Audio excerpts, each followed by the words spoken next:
बिस्मिल्लाहिर्रहमानिर्रहीम। Exercise 9.1 question number 12। Question में कहता है कि हमें कहता है कि एक अर्थ है और दूसरी एक सन है। अर्थ में एक बच्चा एक पर्सन बैठ के सन को देखता है, सन को देखता है और सन और अर्थ के बीच में जो एवरेज डिस्टेंस है वो है 148 मल्टीप्लाई बाई 10⁻6 किलोमीटर है कहता है।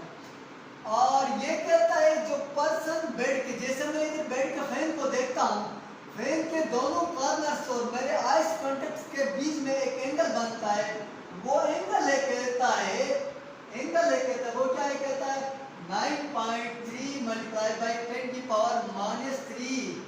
रेडियन है कहता है। और हमें क्वेश्चन करता है ये फाइंड द डायमीटर ऑफ सन, सन के डायमीटर को हमें फाइंड करना है।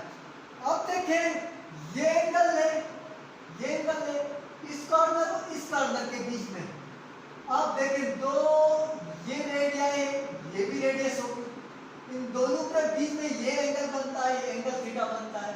इन दोनों बीच में ये सर्कुलर पाथ है, सर्कल, ये क्या कहलाता है आर्क लेंथ। जब कोई चीज बहुत दूर हो जाए उसका डायमीटर और ये आर्क लेंथ अप्रोक्सीमेटली इक्वल हम समझते हैं। ये पाथ ये सर्कुलर पाथ होता है, वैसे डायमीटर तो ये स्ट्रेट लाइन होती है, लेकिन बहुत ज्यादा दूर हो कोई चीज और बहुत ज्यादा दूर हो या इन दोनों का बहुत ज्यादा दूर हो तो ये डायमीटर और आर्क लेंथ डायमीटर के तौर पर काम करता है। जब कोई चीज बहुत ज्यादा दूर हो तो फिर तब क्या करता है ये आर्क लेंथ जो है ना वो डायमीटर के तौर पर काम करता है। ये पॉइंट और ये पॉइंट ये दोनों स्ट्रेट लाइन, डायमीटर क्या कहलाता है कोई भी सर्कल के ये रेडियस से आर है, यहाँ से यहाँ तक ये आर है, डायमीटर किसके बराबर 2r के बराबर होता है। तो ये थोड़ा सर्कुलर पाथ बन जाएगा, ये आर ये क्या कहलाएगा आर्क लेंथ। लेकिन जब ये बहुत दूर हो जाएगा तो ये हमें ये डायमीटर जो है आर्क लेंथ के तौर पर काम करेगा। तो ये समझे ये क्या है आर्क लेंथ है, डायमीटर क्या है आर्क लेंथ है। हम क्या फाइंड करेंगे आर्क लेंथ रेडियस और एंगल के बीच में हमारे पास रिलेशनशिप का पता है, और डायमीटर एंगल और रेडियस के बीच में हमारे पास कोई रिलेशनशिप का पता नहीं है। तो हम क्या फाइंड करेंगे आर्क लेंथ फाइंड करेंगे। Arc length is approximately equal to diameter कहेंगे। अब देखें ये अर्थ और ये इनके बीच में ये फासला क्या है ठीक है, ये किसके तौर पर काम करेगा रेडियस के तौर पर काम करेगा। क्यों? क्योंकि ये क्या करता है ये सर्कुलर ट्रैक बन जाएगा, यहाँ से लेकर यहाँ तक का फासला ये क्या कराएगा रेडियस के तौर पर काम करेगा। ये सपोज ऐसे मूव कर रही है सन अर्थ के ऐसे मूव कर रही है तो ये क्या हो जाएगा देख लें कि ये क्या कहलाएगा रेडियस के तौर पर काम करेगा। तो ये रेडियस तो the distance between sun and moon, sun and earth is radius होगा 148 मल्टीप्लाई बाई 10⁻6 किलोमीटर, ये रेडियस के तौर पर काम करेगा। और डायमीटर हमने फाइंड करना है। सॉल्यूशन वी हैव हम जानते हैं, क्या जानते हैं क्या L is equal to R theta, और हमें हमारे पास गिवन है तो फाइंड करते हैं L is equal to R की वैल्यू क्या है 148 मल्टीप्लाई बाई 10⁻6 इनटू थीटा की वैल्यू क्या है 9.3 मल्टीप्लाई बाई 10⁻³ रेडियन। इस यूनिट को किलोमीटर को मीटर में क्यों नहीं कन्वर्ट कर रहा हूँ, क्योंकि मैंने रेडियस की जो यूनिट है वो आर्क लेंथ में लगाना है, पुट करना है। इस वजह से यहाँ किलोमीटर है तो किलोमीटर लगाना है, मीटर है तो मीटर, सेंटीमीटर है तो सेंटीमीटर पुट करना है। इस वजह से इसको मैं कन्वर्ट नहीं करता। इन दोनों को सिंप्लीफाई करें, मल्टीप्लाई करें, जो आंसर आएगा वो क्या हो जाएगा बताएं, वो approximately equal to arc length is approximately equal to किसके डायमीटर के बराबर है, diameter of sun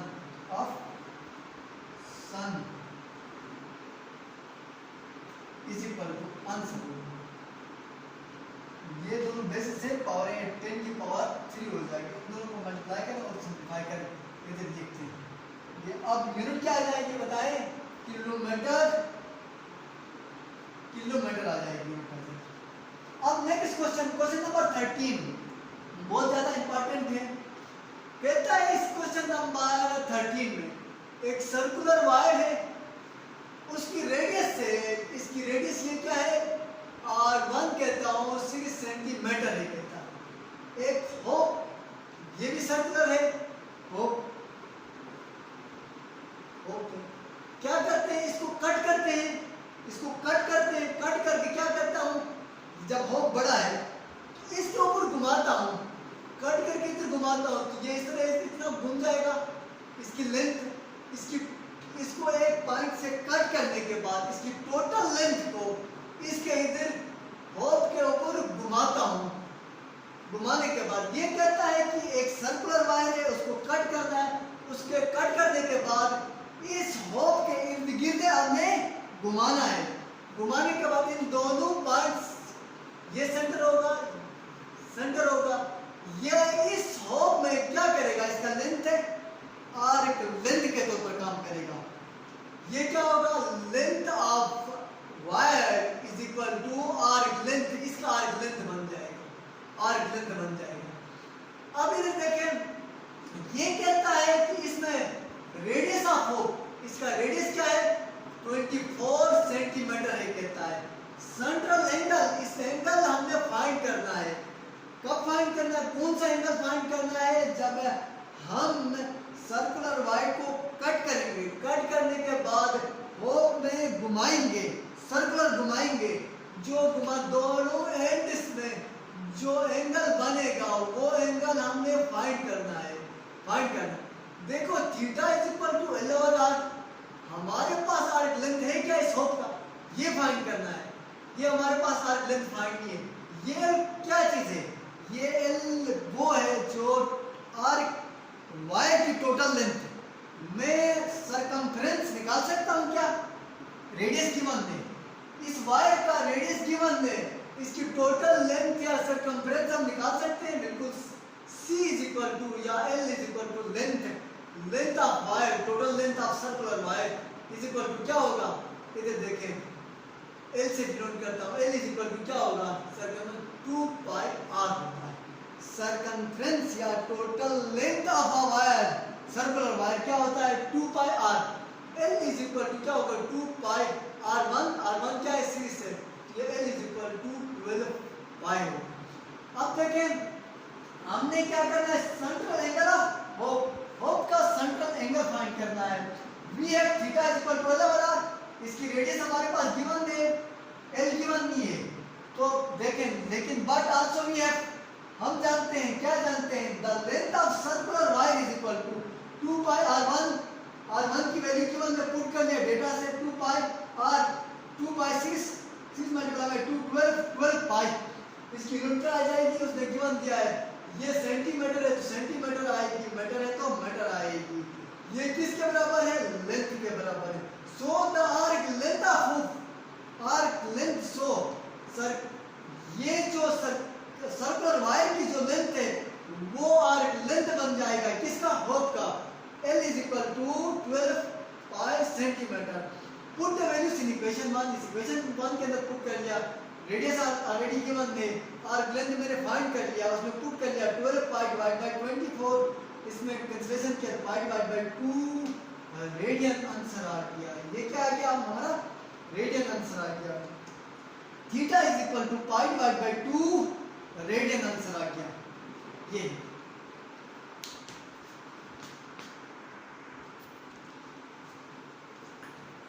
question number 14 हमें प्रूफ करने को कहता है, ये formula area of a sector is equal to 1 divide by 2 radius of अ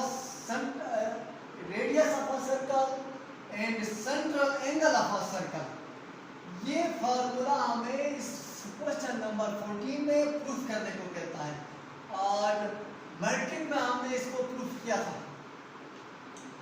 ये फार्मूले के तौर पर भी इस्तेमाल होता है, लेकिन इस क्वेश्चन में भी इसने प्रूफ करने को कहा है।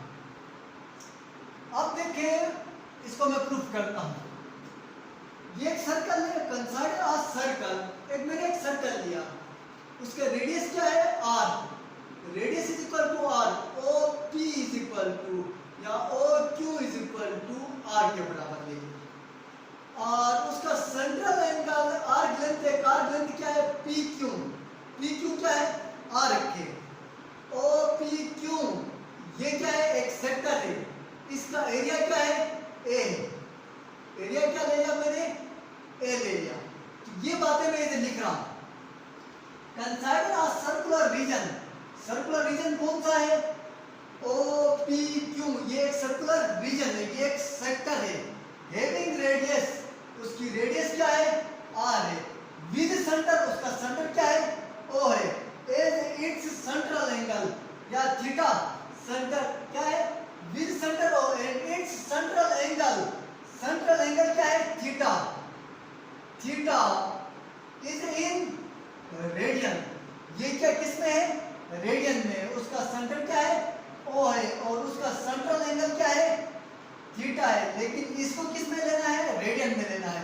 क्यों रेडियन में लेना है फिर भी मैं बता रहा हूं। रेडियस हो, आर्क लेंथ हो या एरिया, जब भी ये चीजें फाइंड करना हो तो एंगल की यूनिट हमेशा किस में रखते हैं रेडियन में रखते हैं। तो मैंने कहा कंसिडर अ सर्कुलर रीजन, कौन सा है OPQ, एक सर्कुलर रीजन लिया, उसकी रेडियस हैविंग रेडियस क्या है r है, विद सेंटर, उसका सेंटर क्या है O है, as its central angle is equal to theta is in radian, radian में दिया, शो इन फिगर, फिगर में देखा जाता है, वो फिगर में देखिए। Let A be the area of a sector, sector area of a sector, कौन सा सेक्टर है OPQ, ये एक सेक्टर है, उसका एरिया क्या है A, let A be the area of a sector and A the area of a sector is proportional, जब ये A एरिया है सेक्टर का OPQ का, जब ये सेक्टर बढ़ता जाएगा तो एरिया भी बढ़ता जाएगा, जब ये सेक्टर P को या Q को छोटा करना हो तो सेक्टर का एरिया भी छोटा होता जाएगा। जब एक चीज बढ़ने से दूसरी भी चीज बढ़ जाए, एक चीज कम होने से दूसरी भी चीज कम हो जाए, तो उसका मतलब क्या है डायरेक्टली प्रोपोर्शन में। देखिए ये एरिया बढ़ जाता है जब सेक्टर बढ़ाता हूं, सेक्टर बढ़ जाता है तो एरिया बढ़ जाता है, एंगल बढ़ जाता है तो सेक्टर का एंगल बढ़ जाता है सेंट्रल, तो एरिया बढ़ जाता है। अगर एरिया कम कर रहा हूं तो सेंट्रल एंगल कम हो रहा है, इसका मतलब है ये दोनों आपस में डायरेक्टली प्रोपोर्शन में। मैंने सर्कुलर रीजन का सेक्टर के एरिया को A नाम दे दिया और ये एंगल क्या है थीटा है, उसका एंगल क्या है थीटा है।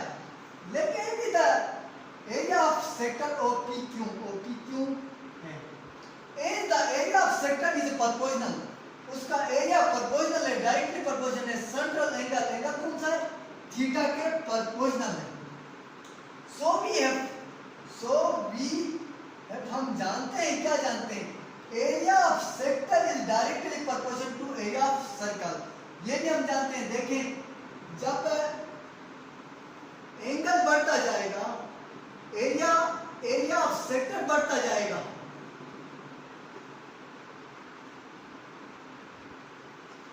एक सर्कल लिए,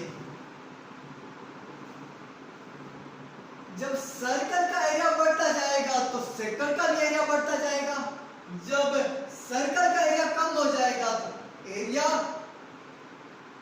सर्कल का एरिया कम हो जाएगा तो क्या कम हो जाएगा सेक्टर का भी एरिया कम हो जाएगा। तो उसका मतलब ये कि area of sector is directly proportional to area of circle, area of sector is directly proportional to area of circle. Circle का एरिया किसी भी सर्कल और रीजन का एरिया क्या होता है पाई r स्क्वायर के बराबर होता है, जर्नल सही है। वो उसका एरिया किस पे डिपेंड करता है रेडियस पे डिपेंड करता है। देखिए रेडियस कम होगा तो एरिया का आंसर कम आ जाएगा, रेडियस बढ़ जाएगा तो एरिया का आंसर बड़ा आ जाएगा। तो इसी तरह एरिया छोटा होगा तो उसका सेक्टर भी छोटा हो जाएगा, एरिया बढ़ जाएगा सेक्टर भी बढ़ जाएगा। तो ये सेक्टर का एरिया और सर्कल का एरिया आपस में डायरेक्टली प्रोपोर्शनल है। सेक्टर के एरिया को मैं ए से डिनोट करता हूं और सर्कल का एरिया जनरल क्या होता है, पाई आर स्क्वायर होता है। तो पाई आर स्क्वायर, तो मैं क्या कहता हूं, area of sector is directly proportional to area of circle.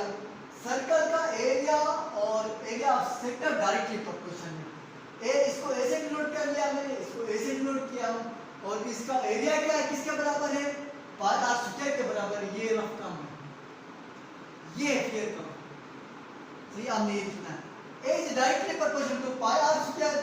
इसी तरह angle of sector is directly proportional to angle of circle.